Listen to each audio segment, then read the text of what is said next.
आज के इस विशेष बुलेटिन में आपका स्वागत है। मैं हूं आपके साथ नीति भारद्वाज। इस बुलेटिन में बात करेंगे लोगों की समस्याओं की। हमारी कोशिश होती है कि इन समस्याओं को उच्च अधिकारियों तक पहुंचाया जाए ताकि इनका समय पर समाधान हो और लोगों को राहत पहुंचे। तो आइए शुरुआत करते हैं आज की पहली समस्या से। मंडल मेंढर के प्राथमिक स्वास्थ्य केंद्रों और उप केंद्रों में बुनियादी चिकित्सा सुविधाओं का अभाव है। छोटी छोटी बीमारियों के लिए भी मरीजों को निजी दुकानों से दवा खरीदनी पड़ रही है।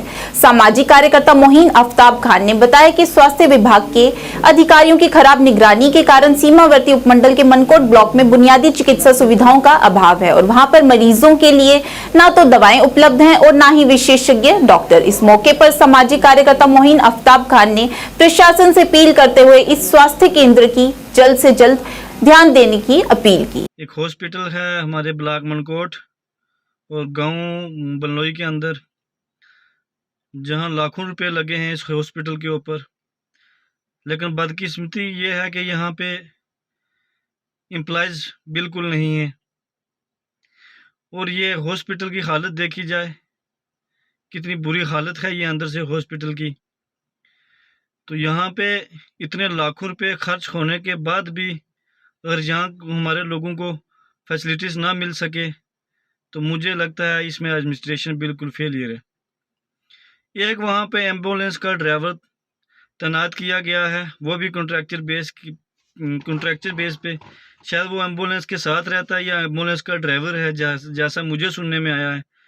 एक वही वो हॉस्पिटल खोल रहा है, वहाँ पे 4 एम्प्लॉइज़ हैं।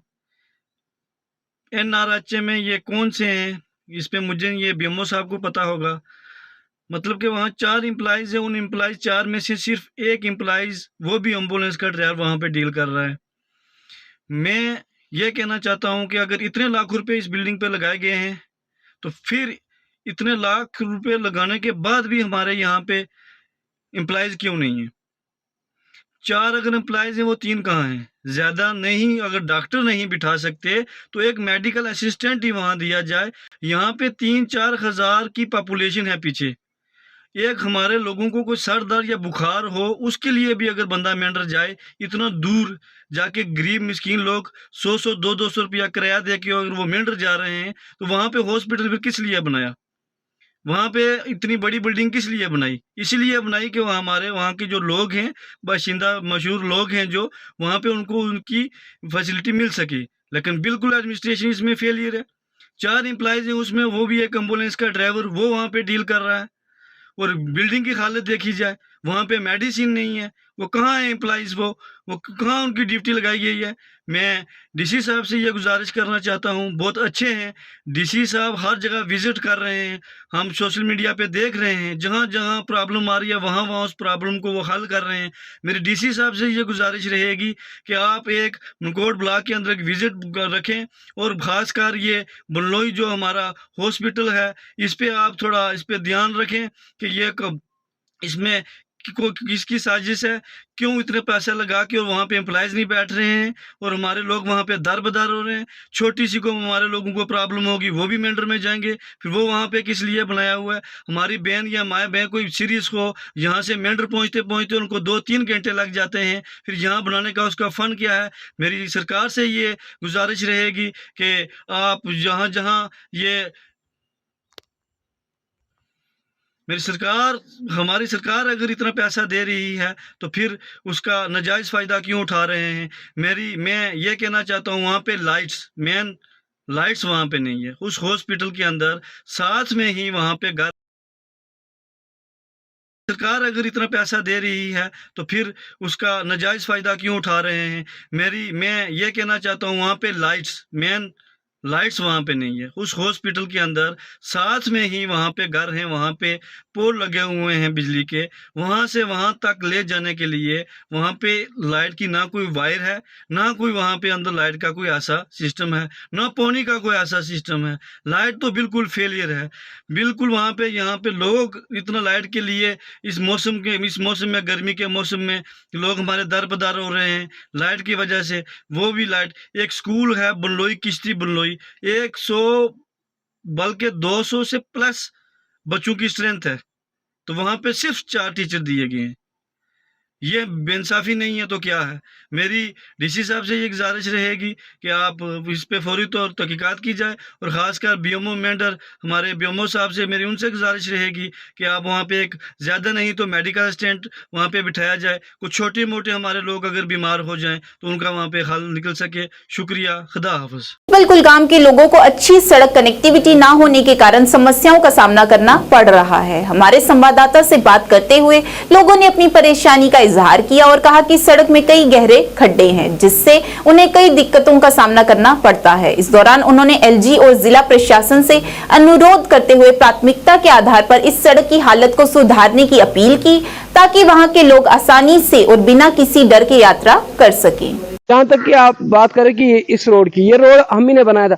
अब मैं बात करूंगा कि मैंने पिछले 1 साल 1.5 साल से आरएनबी में जा रहा हूँ, वहाँ पे एप्लीकेशन पिछले 1-1.5 साल से डाली है, कोई तस से मस नहीं हो रहा है, अभी इस पे कोई कार्रवाई नहीं हो रही। लेकिन कुछ दिन पहले मैंने और एक एप्लीकेशन डाली थी एग्जीक्यूटिव इंजीनियर आरएनबी साहब के पास, उनने फॉरवर्ड की एडब्ल्यू साहब को, एडब्ल्यू साहब ने भी फॉरवर्ड की। उन्होंने बोला कि इस पे हम अमल करेंगे आपके एप्लीकेशन पे, और जो मैग्नेटाइजेशन का जो भी काम होगा वो इस पे अमल किया जाएगा। रोजान कंडीपोर कुलगाम कंडीपोरा मसल कहीं मसल सड़क यह उजाड़ गमत ये अगर रुद लाई गसान यह सोदी गामस मज खतरे गसान बीजन अगर बेमार बच्चे पढ़न वोल अमिस बड़ मुश्किल गसान यमिस रोडस मज खराब रोड ये गई 20 वरी बनमत योर दिस गवर्नमेंटन कह नजर। दोम कस गो यह कि अगर कोच गली तमाम चीज संभाल यह सन सड़क थव बेकार हमेशा यह गई नजरअंदाज।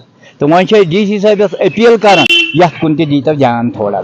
बांदीपुरा जिले के सरकारी प्राथमिक विद्यालय की खस्ता हालत से वहां के लोग परेशान हैं। अपनी परेशानी को व्यक्त करते हुए क्षेत्र के स्थानीय लोगों ने शिक्षा विभाग पर नाराजगी जताई और कहा कि 3 कक्षाओं के बच्चे एक साथ एक कमरे में पढ़ रहे हैं, जिससे छात्रों की शिक्षा प्रभावित हो रही है। उन्होंने कहा कि यहाँ पर बुनियादी सुविधाओं की कमी के कारण स्कूली छात्रों को बड़ी समस्याओं का सामना करना पड़ता है। इस मौके पर छात्रों और स्थानीय लोगों ने प्रशासन से लड़के और लड़कियां दोनों के लिए अलग अलग शौचालयों का निर्माण करने की गुहार लगाई। I am a political and social activist.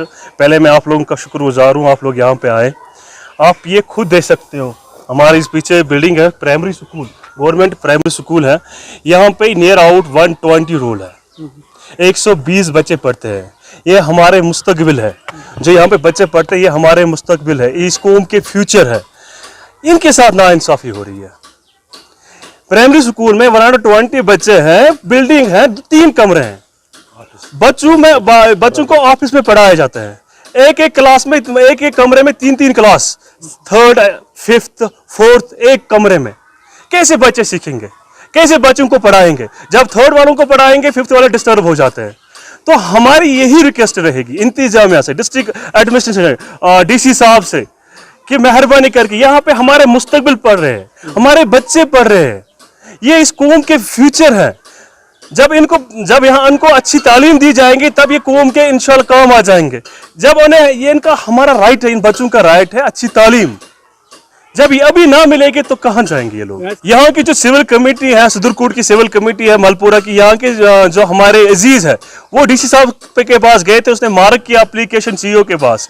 CEO अब यहाँ तक अभी आया ही नहीं है, ना हमें पता वो एप्लीकेशन के बारे में इसने क्या किया। लास्ट टाइम यहाँ की टीचर्स ने सीईओ साहब को दावत दी, आप हमारे स्कूल में आ जाइए। बच्चों को बड़े मुश्किलात है, बच्चे ठीक से नहीं पढ़ रहे हैं। यहाँ पे बाथरूम की फैसिलिटी नहीं है, बच्चों को खाने पकाने किचन की फैसिलिटी नहीं है, टीन शेड में गुजारा कर रहे हैं। It's a very unfortunate. हम मायूस होते हैं। डीसी साहब इतने अच्छे काम करते हैं हमारे डिस्ट्रिक्ट में। हमारी रिक्वेस्ट रहेगी, सिविल कमेटी की तरफ से रिक्वेस्ट रहेगी, हमारे फ्यूचर यहाँ पे पढ़ रहे हैं, अल्लाह के वास्ते इस स्कूल की तरफ थोड़ी सी ध्यान दीजिए। माय नेम इज नातिका जान। हम इस स्कूल में पढ़ते हैं, गवर्नमेंट प्राइमरी स्कूल गराई महला से।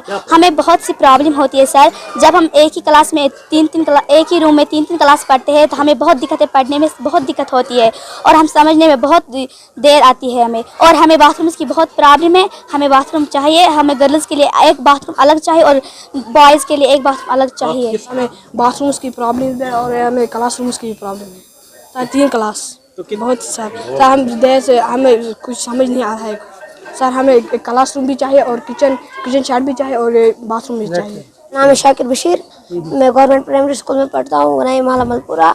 और हमें यहाँ बहुत प्रॉब्लम है, हमें दीवार भी नहीं है और लैटरिन भी नहीं है और हमें क्लासरूम बहुत कम है। हमें 2 क्लासरूम है, हम 3 क्लासेस एक क्लासरूम में बैठ जाते हैं। 120 या 110 बहुत मुश्किलात होते हैं, हमें क्लास बहुत कम है, इसलिए हमें क्लासरूम चाहिए। वहीं दूसरी ओर जम्मू व कश्मीर जिला राजौरी के तहसील बैरीपट्टन गांव टांडा कांगड़ी के रहने वाले श्यामलाल, जिनकी आयु लगभग 35 वर्ष है, ये काफी लंबे समय से बीमारी से ग्रस्त हैं। अपने इलाज के लिए उन्होंने अपनी जमीन तक को बेच दिया, लेकिन फिर भी उनका इलाज पूरा नहीं हो सका।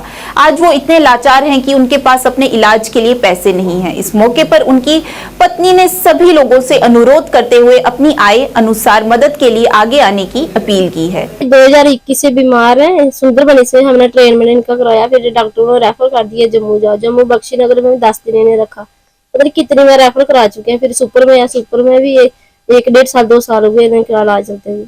हमारे पास जो कुछ था, जमीन थी, वो भी हमने बेच दी। रिश्तेदारों ने जब गया सब ग्राउंड में ऐसे गराई करके गए पैसे, वो लगा दिया। अब हमारे पास कुछ नहीं, छोटे छोटे बच्चे ने खाना खिलाने के लिए कुछ है ही नहीं, तो इलाज कहाँ से कराए।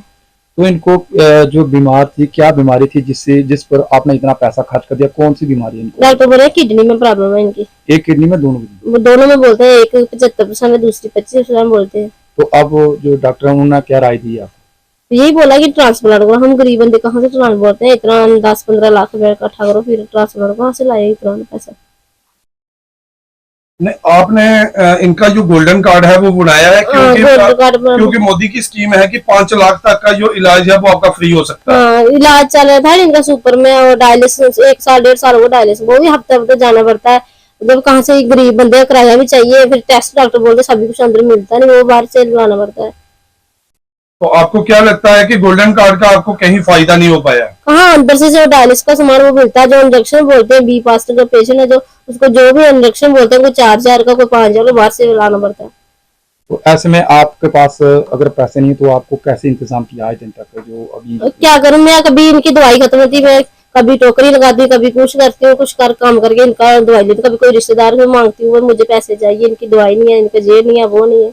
तो आपने क्या इस बारे में अपने सरपंच पंच से बात की कि हमारे पति है वो ऐसे ग्रस्त है, तो हमें सरपंच को दूर से कोई नहीं पूछता है, ऐसे देखते हैं बीमार है ये है वो। मैं गई थी, मैंने बोला हमारा राशन कार्ड नहीं है, क्या करे, नहीं जब सर्वे लिस्ट में नाम आएगा तब आपका बन जाएगा। मैंने बोला छोटे छोटे बच्चे क्या खिलाना है। मैम बात करें, अभी तो आप बीमारी से ग्रस्त हैं, लेकिन आपके मकान की हालत देखी, काफी खस्ता हालत है। तो हर किसी के पक्के मकान बन रहे हैं, ये सेंट्रल गवर्नमेंट का ऐलान है, लेकिन आपकी अभी तक मकान नहीं बना है, तो आप क्या कहेंगे? आप सर क्या कहना, हमें ससुर जी का राशन कार्ड आया था, हमें लंबा कर दी, हम लग गए ना, तो हमारा राशन कार्ड ही नहीं बनेगा, फिर हमें पैसे मिले ऐसे कम हो रहे हैं। राशन कार्ड भी मारना, सरपंच के पास जाओ, बोलते हैं बाद में मिलेगा, अभी नहीं मिलेगा, अभी सर्वे लिस्ट में नाम आएगा, ये करेंगे वो करेंगे फिर बनेगा। तो जम्मू से आप वापस घर पे पहुंची, तो उसके बाद आप सुंदरबनी में भी इलाज करा लिए वापस जा रही हैं, तो सुंदरबनी में किस तरह का इलाज हो रहा, क्या कह रहे हैं डॉक्टर? सुंदरबनी बोला उन्होंने, आज फिर हमें बुलाया, बोले जाना अल्ट्रासाउंड कराने, टेस्ट कराने, ये करवाना वो करवाना। तो ऐसे में बोला उन्होंने, आज फिर हमें बुलाया, बोले जाना अल्ट्रासाउंड कराने, टेस्ट कराने, ये करवाना वो करवाना। तो ऐसे में आपके पास अभी आपने कहा कि आपके पास तो पैसे नहीं है, फिर कैसे होगा जी सारा? कैसे होगा, हमारी नया वो बोली कुछ मैं दूंगी, कुछ ऐसे कराई करके कहाँ से लाए पैसे इतने। कल तो इतनी रात, पूरी रात हम सो पाए नहीं, कभी बोलते हैं मेरे सिर में चक्कर आ, कभी मेरे मुझे अटैक हो रहा, मेरी बाजू नहीं आ रही, जी है वो। तो इनको बाजू में भी हमने देखा कि बाजू में भी ये पिछला बना हुआ इनका। तो आम लोगों से आप किस तरह की अपील करेंगे, किस तरह की आप मदद मांगोगे जो लोग आपकी वीडियो देखेंगे? यही बोलूंगी भैया, जो भाई बहन है हमारी जितनी हो सकते हैं जितनी मदद कीजिए, मेरे छोटे छोटे बच्चे हैं, अगर कुछ हो जाएगा मैं कहाँ जाऊंगी। तो मैम अक्सर हमने देखा है कि जो चैनल खबरें चलाते हैं, जो बीमार लोग होते हैं उनके लिए हमेशा खबरें चलाते हैं कि उनकी आर्थिक तौर से उनकी मदद की जाए। तो आप भी लोगों से किस तरह की अपील करेंगे, और एडमिनिस्ट्रेशन से भी कुछ आप रिक्वेस्ट करें ताकि वो सरकार से भी आपको कोई और भी सहूलियत मिले? मैं यही बोलती हूँ, जो ये देख रहा है हमारी जितनी हो सके इतनी मदद कीजिए। तो आपका खर्चा बहुत, डायलिसिस की बात करें, आपने बताया अभी की दवाइयाँ जो बाहर से मिलती है बहुत महंगी दवाइयाँ हैं। तो जैसे ट्रांसप्लांट की बात करेंगे, किडनी ट्रांसप्लांट की बात भी कर रहे हैं, तो आप में ऐसे में अगर आपके पास पैसे का जुगाड़ नहीं होता तो क्या करेंगे? क्या करेंगे, बैठती बैठ कर देखती रहूँ, कहाँ से लाऊं पैसे, जहाँ बराबर होती रहूंगी, और क्या कर सकती हूँ, गरीब बंदा किससे मांगू, कोई देता वैसे इतने देता ही नहीं। जी, आपके कितने बच्चे हैं? 2 बच्चे हैं मेरे। स्कूल जाते हैं अभी? हाँ जाते हैं ना। तो अभी आपका घर जो कैसे चल रहा है, क्योंकि आपके पास तो अभी पैसा नहीं है, तो कैसे चल रहा है? कैसे चल रहा है कि अगर मैं अभी टोकरी लगाती हूँ, जो नहीं लगाते हैं ऐसे पट्ठों के साथ, वो लगाती हूँ, झूठ क्यों बोलो, यही लगाती हूँ बच्चों के लिए, दुकान से फिर लाती हूँ थोड़ा थोड़ा सामान। तो जो आपके मोहल्ले या आगे पीछे वाले इन्होंने किसी लोगों ने आपकी आर्थिक रूप से मदद पहले की थी, कितने बार करेंगे, जब एक बार बहुत ही बीमार हो बोलना ही बंद हो गए थे, किसी ने 5 दिया, किसी ने 100 दिया, कितने कोई देगा। यानी अभी आप इतने लाचार हो चुके हैं कि आप किसी से मांगे तो आपको नहीं दिया। हाँ, बोलेगा कि 1 बार देंगे, 2 बार रिश्तेदारों को, कितनी बार देना कोई। जी। अब 2 साल से यही चल रहा है। जी। तो आप देश भर के जितने भी लोग हैं इनसे किस तरह की मदद करेंगे, किस तरह की मांग करेंगे अपने पति की जिंदगी को बचाने के लिए? यही कहूंगी, जितना कोई हो सकता है इतना कीजिए, जिसके पास जितनी अपनी आमदनी को देकर हमारे को मदद कर सकता है इतनी कीजिए। तो ये हमारे साथ बात चल गई, इनकी मदर इन लॉ है। तो माता जी आपके दामाद हैं, आपके दामाद की जो जिंदगी है अभी आखिरी पड़ाव पे चल रही है। अगर लोग मदद नहीं करते हैं तो उनकी आखिरी पड़ाव पे छोटे छोटे बच्चे हैं वो अनाथ हो जाएंगे। तो मैं क्या लोगों से किस तरह की अपील करेंगे? आप हिंदी में दोगुनी में बात कर सकते हैं। ये बोलने भाई ऐसे आपू गरीब है जेडे आपू माड़ा एक बच्चा है कमाने वाला है ही नहीं कोई कमाने वाला, और अपना घर वाला तो भी बिल्कुल काम काज कोई नहीं कर सकता। ਹੁਣ ਜਿੰਨਾ ਹੁੰਦਾ ਕਰਦੇ ਰਹੇ ਆ, ਹੁਣ ਕੁਝ ਵੀ ਨਹੀਂ ਸਮਝ ਮੇਰੇ ਬਾਤ ਦੀ। ਸਾਡੀ ਕੋਈ ਜਿਹੜਾ ਭੈਣ ਭਾਈ ਜਿਹੜਾ ਵੀ ਕੋਈ ਸੁਣਾਦਾ ਹੈ ਤਾਂ ਕਈ ਸਾਡੀ ਮਦਦ ਕਰੋ, ਇਸ ਬਚਾਓ ਜਿੰਨੀ ਵੀ ਹੁੰਦੀ ਹੈ। ਪੈਸਾ ਨਹੀਂ ਹੋਇਆ ਕੋਲ ਤਾਂ ਕੋਈ नहीं बचा सकता, पैसे की सारी गल। धन्यवाद। इसके लिए उन्होंने दिए गए बैंक अकाउंट नंबर 00934021000176 जिसका IFSC कोड JAKA 0SUNDER पर आर्थिक सहायता की मांग की है। वहीं दूसरी ओर बड़गाम में हकरमुल्ला स्कूल की हालत से वहां के स्थानीय लोग स्कूल प्रशासन से बेहद परेशान हैं। हमारे संवाददाता से बात करते हुए उन्होंने अपनी परेशानी का इजहार किया और बताया कि स्कूल के नाम पर यहां पर केवल 2 कमरे हैं और उन 2 कमरों में 50 से अधिक छात्र पढ़ रहे हैं। उन्होंने कहा कि जो भी कोई स्कूल के पक्ष में आवाज उठाने की कोशिश करता है उसे डराया जाता है और बताया जाता है कि सड़क संपर्क बहुत खराब है और बिजली की लाइनें पेड़ों की शाखाओं पर लटकी हुई हैं जो छात्रों के लिए किसी भी आपदा का कारण बन सकती हैं। आज अवका प्रेसिडेंट मंजगाम यह मेन से वक्त मे मतलब तम सात जमीन वमीन कर एवेलेबल तम सात त्रो यमो ये कब्जस बिचार मगर यमो सो त्रो तम सात स्कूल बिल्डिंग खत जमीन यह लगभग 2008 पे 8 मज लगभग लजम कर युत यह बनो युत अत लज युत लज शहरी गई कंप्लीट यह खेक बिल्डिंग अत आव न कहीं ना डिपार्टमेंट ना ठेकेदार ना कह कोर बार बार गुजर यह क्या थो इथे कहीं यार पे गए डिपार्टमेंट मतलब गई CO सबस नश गई दाड़ियो सबस नश दाड़ियो सबन दोप यह हसा कत ताम मदस मज बदल मदस मज तथ ना पोसा क्या मेहरबानी कर यह थो बदल तथ मदस मज यह तथ पोस यह गई बिल्डिंग तैयार सन बच कर सफर क्या सन बच प्राइवेट बिल्डिंग मज तब तम प्राइवेट बिल्डिंग वाल दपान दो बिचार है ऐसा गई लड़के जाल हेकान सोन यह मकान कर बर्दाश्त वो सन अपील यह गई बना नजर अत गई लगन कम अत दार लजम रटन दरवाज लजम यह किचन यह बनोमुत लैट्रिन अत बनोमुत सरसै लैट्रिन वनकस अत गई लगन यह गई नजर गई जल्द जल्द फिट। वहीं दूसरी ओर आरएसपुरा कोटली मियां फतेह से देवली रोड पर नाला की समस्या से वहां के लोग बहुत परेशान हैं। हमारे संवाददाता से बात करते हुए वहां के स्थानीय लोगों ने अपनी परेशानी का इजहार किया और बताया कि यहां पर हर साल बरसात में इसी तरह की हालत होती है। बच्चों, बुजुर्गों और आने जाने वाले अन्य राहगीरों को भी बड़ी दिक्कतों का सामना करना पड़ता है और लोगों का आरोप है कि प्रशासन इस ओर कोई ध्यान नहीं दे रहा है। अतः लोगों ने प्रशासन से इस ओर जल्द से जल्द ध्यान देने और नाले की समस्या को दूर करने की गुहार लगाई। नहीं आ रही है कोटली मियां फतेह रास्ता गया है सर दियोली नूं अगे बिछना नूं लगेगा बड़ी ब्रह्मणा नूं सर हर बार देखो हर बार बरसात यही पंगा है हर बार कोई पहली बार नहीं है हर बार यही पंगा कि लोग बहुत दुखी हो रहे हैं लाइनों लाइनें देखो और रुक गई बाइक विच देखो सर यदी बहुत परेशानी यदी जल्दी तो जल्दी कोई ना कोई हल होना चाहिए सर बहुत बच्चों को तो बहुत परेशानी बच्चों बेचारे बच्चों बहुत मुश्किल है हर बंदा दूसरी सड़क तो जा रहा है इनू छोड़ के सर अं चाहते हैं कि जल्दी जल्दी समस्या का हल होना चाहिए पुल बनना चाहिए सर इतने कोटली मियां फतेह रोड जो चला करता दियोली को ली अगे तो नरीए तक रोड जो गया आनंदपुर तक रोड गया अस चाहते हैं रोड पूरे बार्डर की कवर करता अस ये चाहते हैं इस रोड जिस चाली हाईवे के उपर जिन्ने गैप से सारे पुल बचे गए हैं, चाहे वो दड़पा चाहे वो कुजवानी गैप सा सारे गैप से वो गैप तो पुल बनी दिते। इतने दो गैप रही है साढ़े को मरालिया डाक बंगले वाला और कोट दी मियां फत्ता गैप जो चाड़ के कोट के लगता।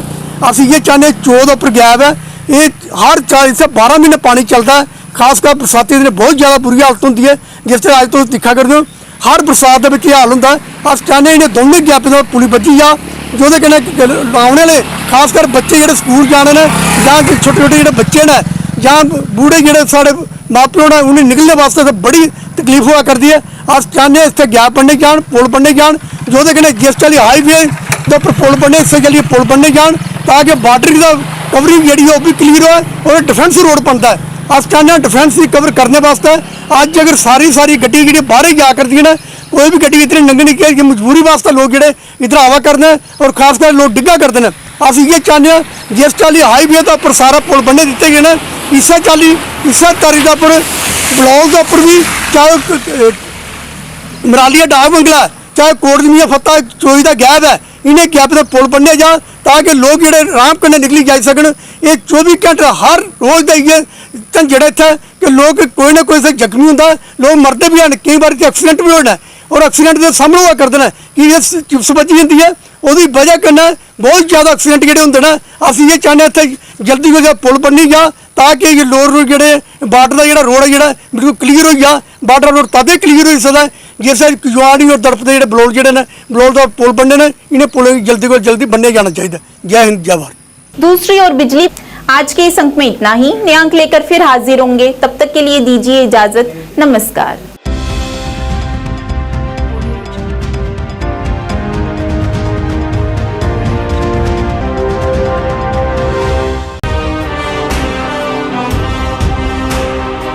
जम्मू कश्मीर विकास तथा प्रगति के पथ पर लगातार अग्रसर है। मुझे खुशी है कि जम्मू कश्मीर के नौजवान